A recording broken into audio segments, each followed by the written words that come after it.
They just started to add more and more customs to it, man. Right. It says, and lamps to light one's journey through life. Constantine kept the pagan customs and declared the birth of Christ to be December 25th. Huh.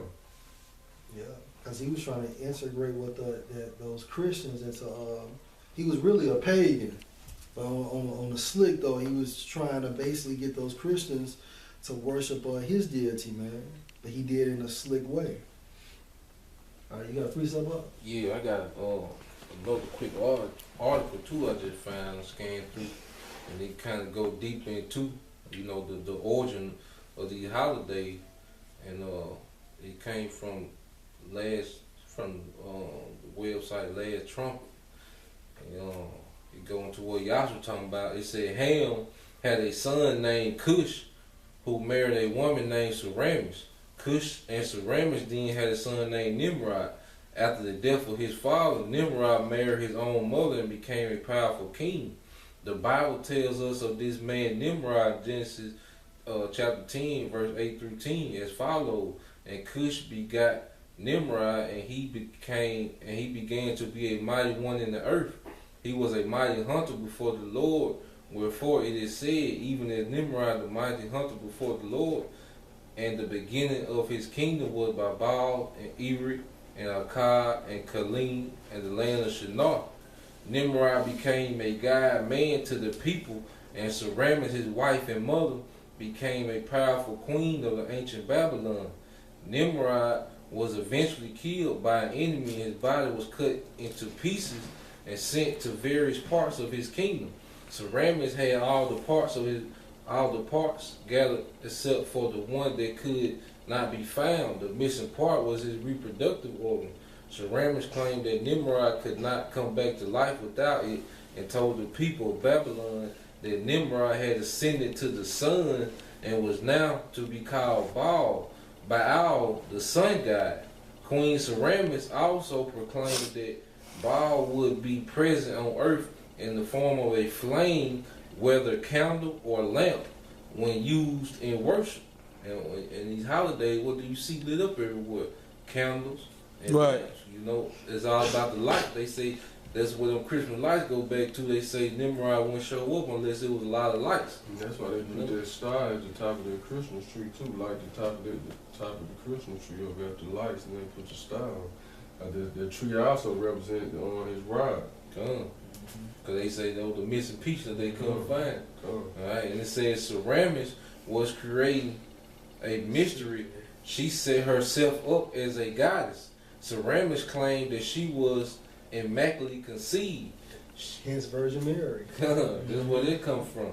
And then it says she taught that the moon was a goddess that went through a 28-day cycle and ovulated when full.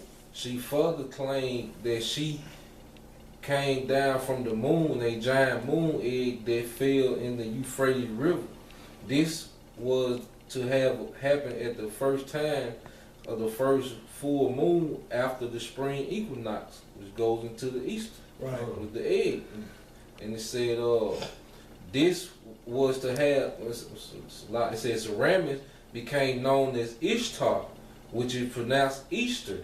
And her moon egg became known as Ishtar's egg.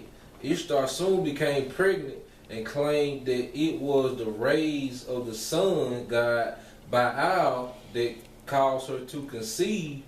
The son that she brought forth was named Tammuz. So it's just a cycle, man, between fucking Tammuz, which goes back to Nimrod, and his mother, man. And we finna, through the spirit, cut. You had a precept. Yeah, I got a precept to go what I just read. This is the book Ezekiel, chapter 8, verse 14. And then it said, then he brought me to the door of the gate of Yahweh's house, which was toward the north. And behold, there sat a woman weeping for Tammuz. Then said he unto me, hast thou seen this, O son of man? Turn thee yet again, and thou shalt see greater abominations than these. And he brought me into the inner court of the Lord's house, and behold, at the door of the temple of the Lord, between the porch and the altar, were about 5 and 20 men with their backs toward the temple of the Lord and their faces toward the east, and they worshiped the sun toward the east. Come on. And if I could, hey, just going into everything he just read, man.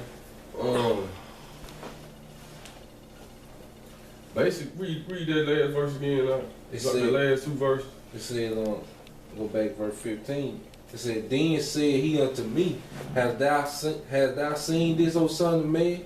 Turn thee yet again, and thou shalt see greater abomination than these. Right, cause see, like it said, she was weeping for Tammuz. Then you had Jeremiah like saying, learn not to wear the heathen on deck the Christmas tree, which he was saying that cause a lot of people was doing those customs way back then, man. That's why the Lord basically had to have Jeremiah to come out and start prophesying against that, man. That's right. You know? Go ahead, bro.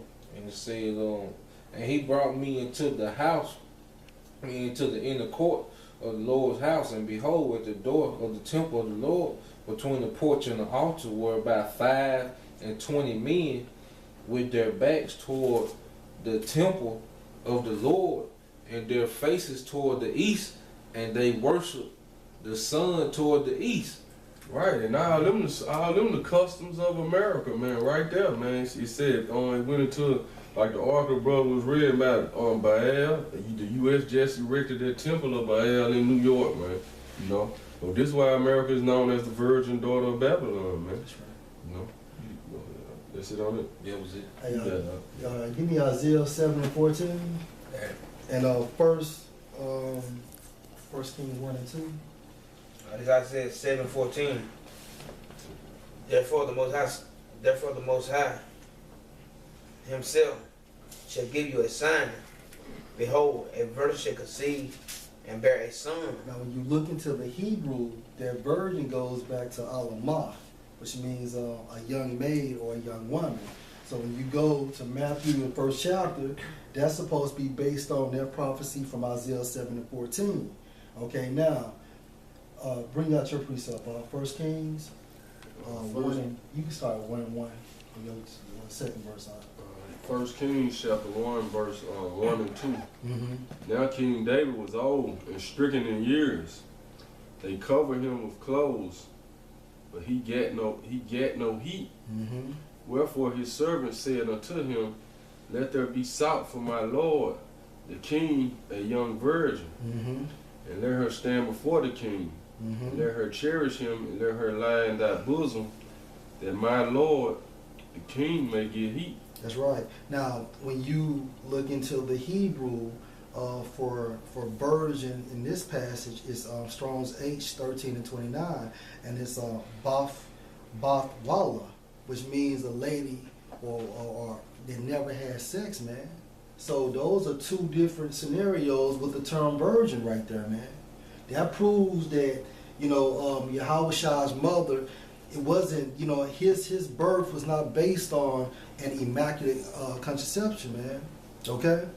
Now, Romans, somebody get Romans 3 and 30. You got something? Okay, Yeah, I got something. all right. This is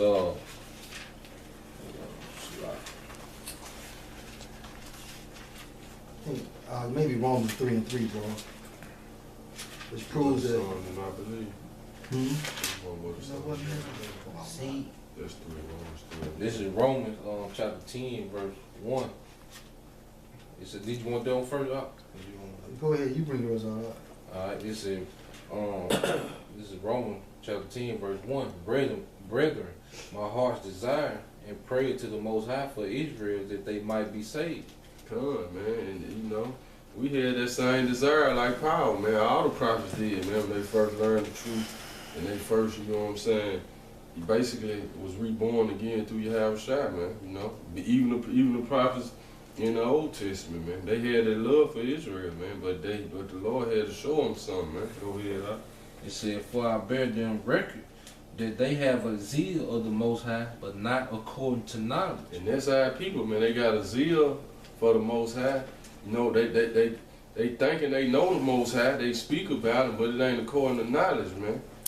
You hear our people say, Jesus this, Jesus that. You know what I'm saying? God this, God that. And they have a real zeal, man, but it's not according to knowledge. You know, go ahead.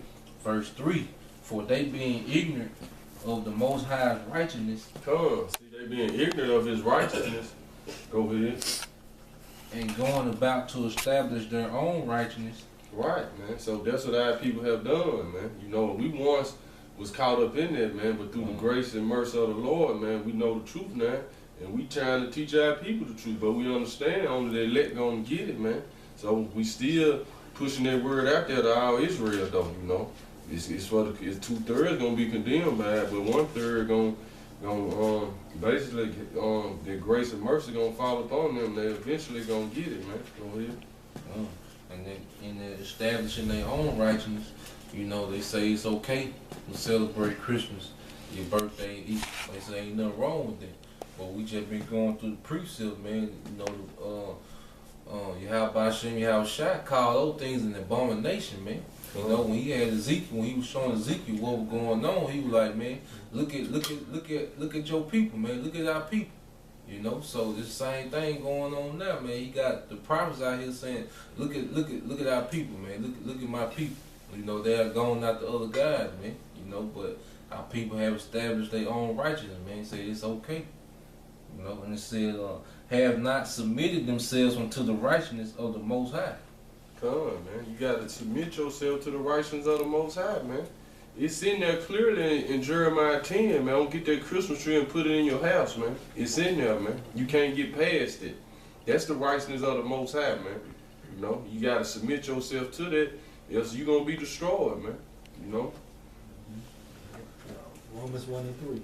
That is Romans 1 and 3. Concerning his son, Yahweh Shai, our Lord, which were made of the seed of David, according to the flesh. Right, because his father came down through the lineage of David. Okay, and what proves that he had a physical father?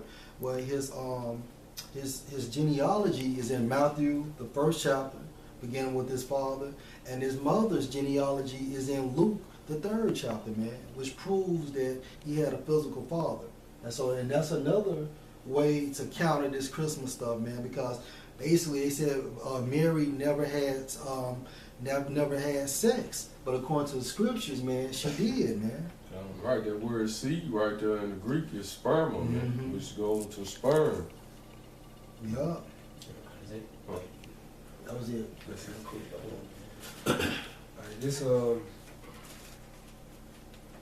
brothers already brought out good points about Christmas, but this also some more information is called The Two Babylons by Alexander Hislop, and this is on page. The two Babylons, man. The scriptures speak of two Babylons, man. It speaks of ancient Babylon.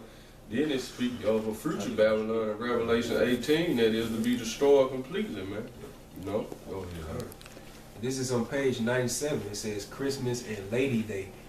I was gonna jump around. It says the Wassailin Bowl of Christmas had its precise art in the drunken festival of Babylon, and then many of the observances still kept up among ourselves at Christmas came from the very same quarter.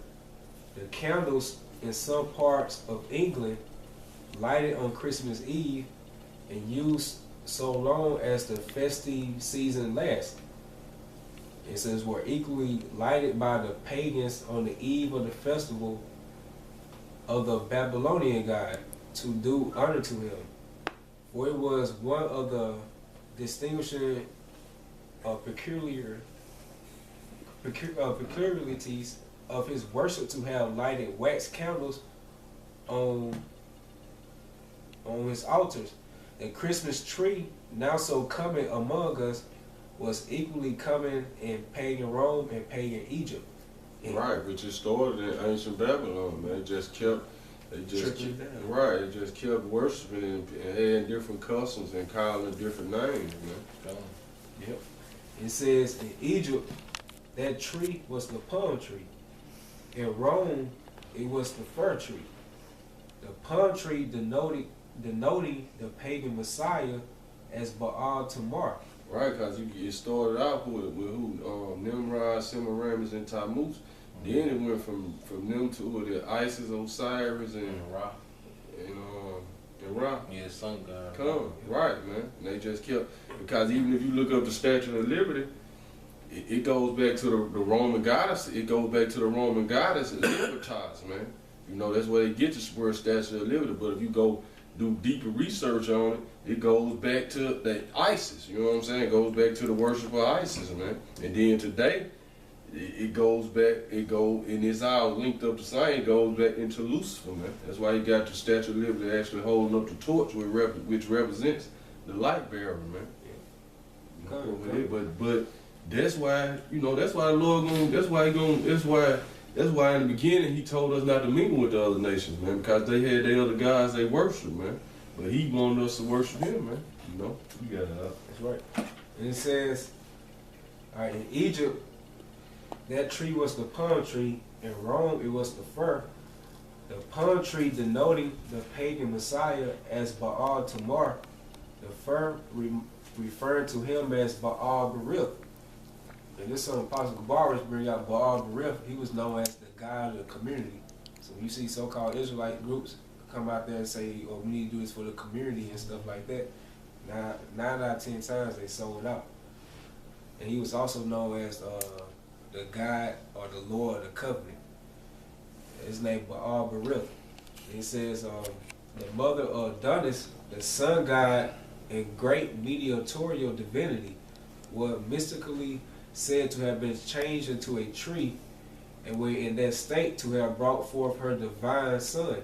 Right, and if I can say this, that's why America, America is known as Babylon the Great through the scriptures. The word Babylon goes to the Hebrew word Babel, which means confusion, man. This is the land of confusion. Everybody be worshiping this same day for just saying it worshiping it for some different reason, man. That's confusion, man. When we go back into the ordinance of it, goes back to Nimrod, man. And then everybody just adding their wickedness to it, man. It says, if the mother was a tree, the son must have been recognized as the man, the branch. And this entirely accounts for the putting of the Yule log into the fire on Christmas Eve and the appearance. Right, see, just this brother want to laugh. This straight confusion, man. Yeah, Our brothers started bringing out different articles, and they started going deeper and deeper to how each nation was adding their wickedness to it, man. You know? Shit getting crazy and crazy. Right, man. That's why folk go to church on Sunday. People don't even realize that they go to church on Sunday. That's the same thing as when Ezekiel said, those 5 and 20 men would turn toward the east, worshiping the sun, man. Sure. Because that's what you're doing when you go to church on Sunday, man. That's why they got the stained windows when the sun shines through. That goes into the sun worship, man. Which is all tied in together, man. The Christmas, like the article you went in, the Christmas, the Easter, all these different holidays, you going right back into Nimrod, man. Going back into the ancient kingdom of Babylon, man. Which started with them so-called Africans, man. That's it on that out. Yes, just a little bit more, bro. Alright, let me see this shit down. Alright, it says, if the mother was a tree, the son must have been recognized as the man, the branch. And this entirely accounts for the putting of the Yule log into the fire on Christmas Eve and the appearance of the Christmas tree the next morning. And it says, at Zero Ashtar, the seed of the woman, which name also signifies women don't have seeds, Yep. man. Go ahead. Itna Gina, or born of the fire. He has to enter the fire on Mother Night, that he may be born the next day out of it, as the branch of God, or the tree that brings all divine gifts to men. So, You got a precept on? Yeah. This